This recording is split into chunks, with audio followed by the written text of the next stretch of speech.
khram sang nghe cả men sim cả trong ngà cả dây her bay tăng Sa Phi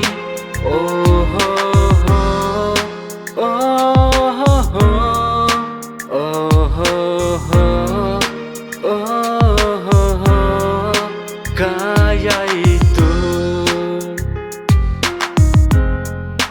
Dei Tang Ha Phi ba y nga hun ba ro shirta subhawan shanga ba y ba ngan kdu it ya phi oh oh oh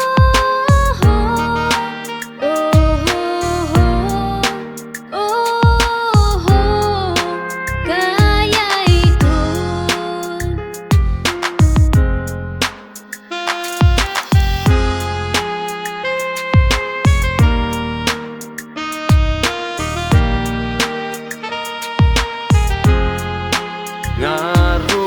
man Khasi ba y ngayai kan mau tăng ya phi cùng đi hawa du ngaru cùng ju it ya phi oh oh oh